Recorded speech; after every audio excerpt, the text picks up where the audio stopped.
मोदी तो यार कुछ भी कहते हैं यार, आंदोलन करने वालों को आंदोलन जी भी कह दिया। अब उनकी बोलने के बाद कितनी आलोचना होती है, और आपने आलोचना की तो आप देशद्रोही हो गए। एक सच पूरे देश में कोई है इस देश का नागरिक ऐसा जो बता दे पीएम ने 6 साल में एक सच बोला है? पीएम कुछ भी बोलता है, बस सच नहीं बोलता। बंगाल में जय श्री राम और काली माँ को लड़ा रहे हैं, जहाँ उन्हें दिखता है। कभी जब यहाँ 2014 में चुनाव लड़ना था तो जाट और मुसलमान लड़ा दिए, और देखते हैं जहाँ हिंदू और मुसलमान है, वहाँ हिंदू और मुसलमान लड़ा देते हैं। आज हमारे भारत के सबसे बड़े गुंडे जो हमारे आज देश के गृह मंत्री हैं, दुर्भाग्य है ना हमारे भारत का कि बहुमत के आधार पर आपने ऐसे नेता को गृह मंत्री बनवाया जो गुंडा।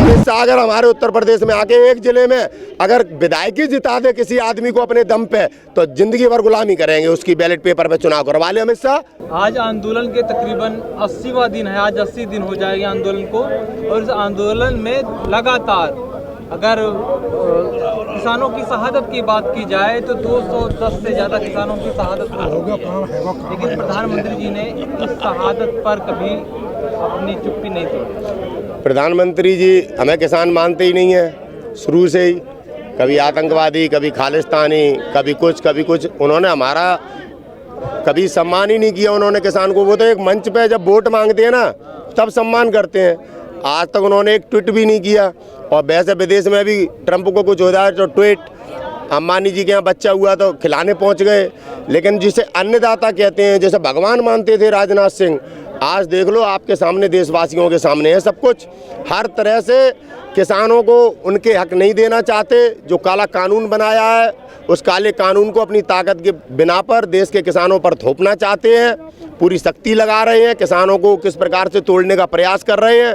कभी कहते हैं किसान मेरे साथ हैं, जब वार्ता का समय चल रहा था तब कह रहे थे किसान संगठन मेरे साथ है, वो भी बात झूठी थी। और आज ये भी बात झूठी है कि किसान उनके साथ है। तो कह तो रहे हैं कि जिसको मानना हो माने, जिसको नहीं मानना ना माने कानून।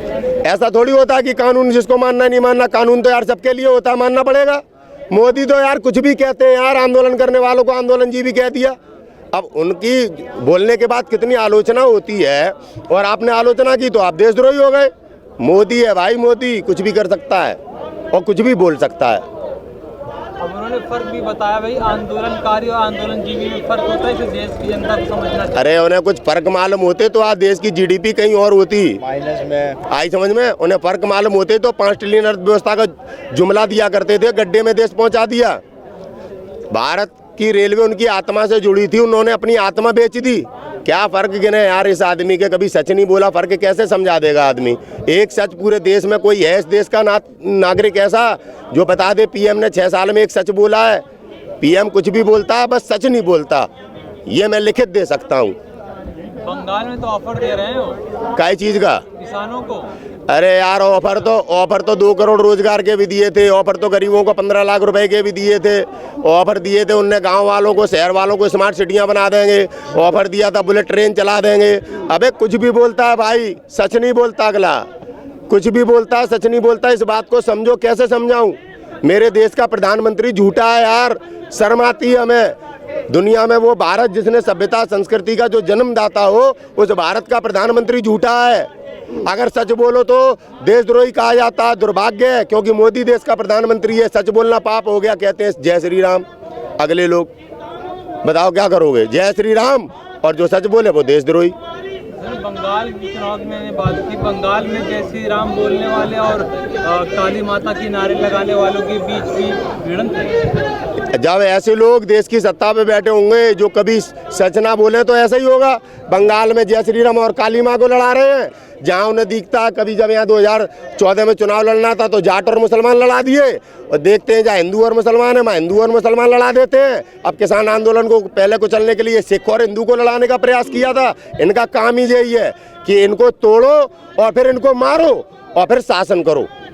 ये जो तकरीबन 80 दिनों से जो आंदोलन चल रहा है, इसका असर क्या बंगाल में देखने को मिलेगा? क्योंकि चुनाव नजदीक पूर्ण रूप से देखने को मिलेगा। फिर बंगाल में एक सती लड़ रही है, ना तो वो झूठी है, ना उनका चरित्र ऐसा है जो उन पर कोई टिप्पणी कर सके। उन्हें दीदी कहते हैं, और सती से तो यमराज नहीं जीता, ये तो मोदी है। क्या इसकी हैसियत है यार? चुनाव का परिणाम देखना।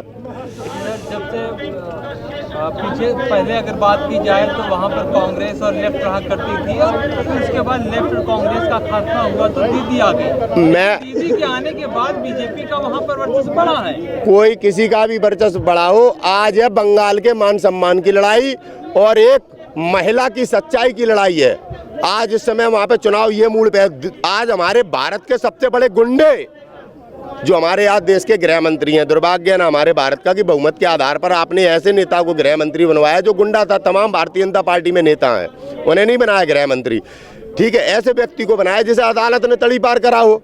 अब वो अपनी तड़ी पारगिरी हमारी दीदी के ऊपर दिखा रहा है, एक महिला के ऊपर। क्या यार इनका चरित्र है, जय श्री राम करते हैं, महिला से लड़ रहे हैं। बनाने के लिए क्या किसानों ने वोट नहीं की थी? क्या गृह मंत्री बनाने के लिए क्या किसानों ने? गृह मंत्री इस अमित शाह को इस देश में अगर कोई नागरिक कह दे मैंने वोट दिया है, वोट केवल इस देश में प्रत्येक नागरिक ने मोदी को दिया है। मोदी ने कहा था आपका वोट सीधा मुझे पड़ेगा, सीधा मुझे पड़ेगा। अमित शाह अगर हमारे उत्तर प्रदेश में आके एक जिले में अगर विधायकी जिता दे किसी आदमी को अपने दम पे, तो जिंदगी भर गुलामी करेंगे उसकी। बैलेट पेपर पे चुनाव करवा ले अमित शाह, जिता के दिखा दे अपने विधायक को। सर दीदी की पार्टी छोड़ के बहुत से लोग बीजेपी का दाम ताम है। अरे वो ऐसा होता है ना, जब किसी आदमी के दिन खराब होते हैं तो वो ऐसी करते हैं। दीदी के साथ छोड़ने वाले लोगों को बहुत कमजोर मानूंगा कि आज ऐसे वक्त में दीदी का साथ छोड़ा है जब आज एक बहन को भाइयों की जरूरत थी।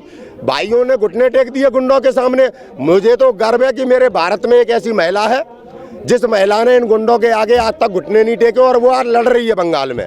और बंगाल का जो नागरिक है अपने बंगाल से जिसे प्रेम है वो आज दीदी के साथ खड़ा होगा। वरना आगे आने वाले दिनों में अगर भाजपा सरकार बंगाल में आ गई तो हिंदू और मुसलमान को इस प्रकार से लड़ा दिया जाएगा कि जिनके बच्चे मरेंगे केवल दुख उन्हें होगा, शासन जयी करेंगे तड़ी पार।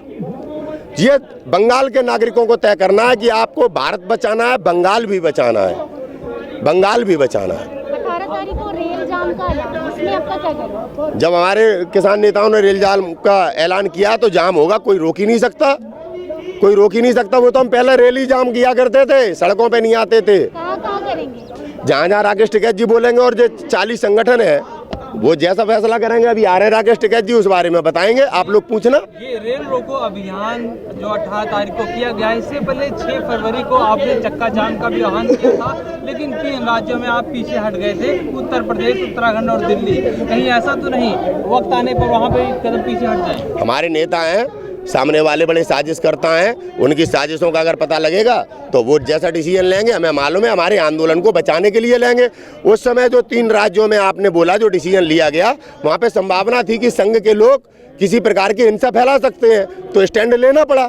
हम अपने किसानों का अहित नहीं चाहते, सरकार हमारे किसानों को कुचलना चाहती है। 28 तारीख को पूरे भारत ने प्रमाण देखा कि किस प्रकार से संघी और भाजपाइयों ने आके यहाँ पे किसान भाइयों को कुचलने का षड्यंत्र किया था, जो कि खुल गया 28 तारीख को रात में। आप सब लोग जानते हैं, पूरा देश भी जानता है सच्चाई क्या है। 4-5 हजार पुलिस वाले, नीचे RSS के और गुंडे, नंद किशोर गुर्जर, भाजपा का विधायक, भाजपा का विधायक कहाँ से? लोनी से। आप लोग नहीं जानते, पत्रकारिता करते हैं तो फिर पूरे ही पूछते हैं सब। शर्मा के समर्थक थे यहाँ पे जो नेशनल मीडिया है आज तक उसने दिखाया कि किसान कैसे बैठा है।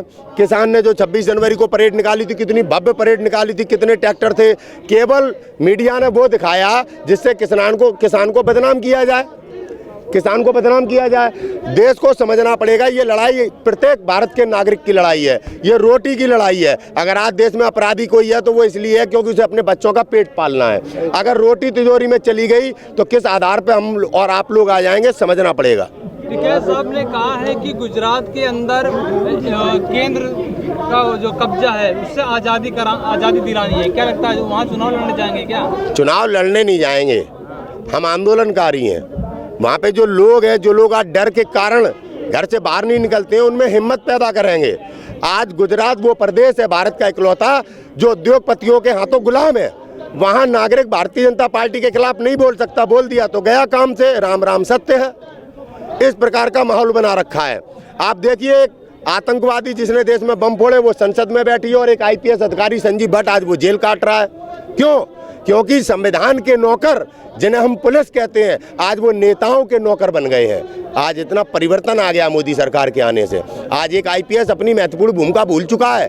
आज वो समझता है कि मैं नेता के बगल में खड़ा हूं तो मैं आईपीएस हूं, वरना मेरी कोई पूछ नहीं है।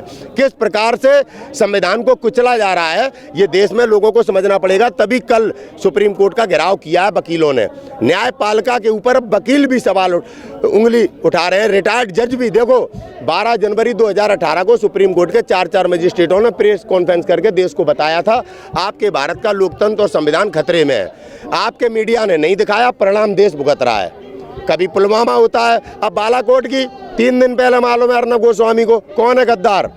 कौन है गद्दार? जो सेना और झूठे हमले करके राष्ट्रभक्ति की बात करता हुआ आज किसानों को आतंकवादी कह रहा है। दुर्भाग्य हमारा कि जुमलेबाजी में हम आए और मोदी को वोट दिया और इस देश की सत्ता पे बैठाए, जिसने आज हमारे भारत को चकनाचूर कर दिया।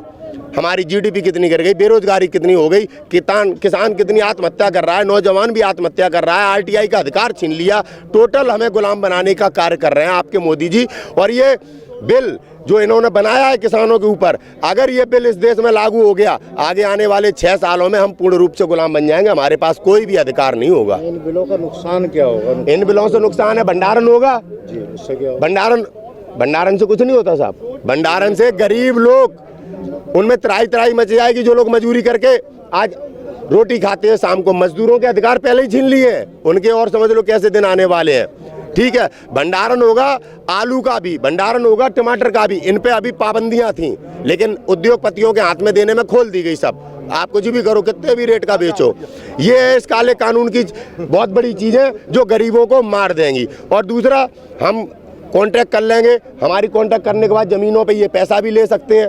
भाई वो तो हमारे लिए पहले से ही ऑप्शन से है कि हम अपनी जमीन बैंक में गिरवी रख के पैसा ले लें और खेती कर लें, लेकिन हम नहीं करते ऐसा। हम इनके साथ कॉन्ट्रैक्ट करेंगे, ये हमारी जमीन पे पैसा निकालेंगे और उसी में हमें खाद बीज और बुआई कटाई सब देंगे, और हमारी फसल अगर इन्हें पसंद नहीं आई तो ये खरीदेंगे नहीं, हम बजाएंगे ताली। लगातार घेराव करने से सरकार में कुछ झुकाव नजर आ रहा है आपको? सरकार झुके या ना झुके, हम पहले दिन से कह रहे हैं बिल वापसी नहीं तो घर वापसी नहीं।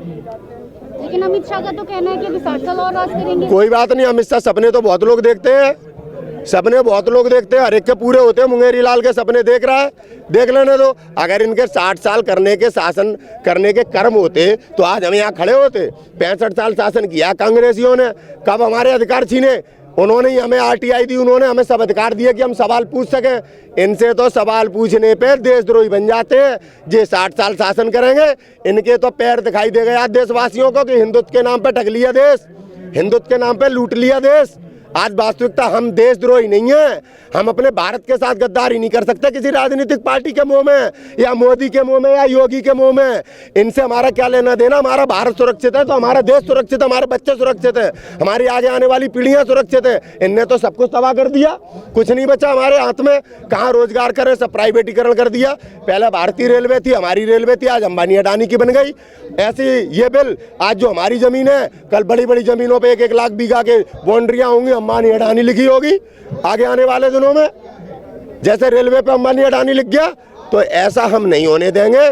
ये कृषि प्रधान देश है, हम देश की उस चीज को नहीं उद्योगपतियों के हाथ में देने देंगे जिसके कारण इस देश में भुखमरी और महामारी फैल जाए और हमारे देश का नागरिक अधीनता में आ जाए। चैनल के माध्यम से प्रधानमंत्री जी को क्या कहना चाहेंगे? प्रधानमंत्री मोदी जी को मैं कुछ नहीं कहना चाहता, क्योंकि कहना उस आदमी से चाहिए जिसके समझ में आए। जो 15 साल सीएम रहा हो और 7 साल से पीएम है, आज उसको बुद्धि नहीं है तो मेरे कहने से क्या सीखेगा वो तो कोई पिक्चर देख के उसी हिसाब से चलने वाला आदमी है। उससे मुझे कोई उम्मीद नहीं, ना मुझे उससे कुछ कहना है।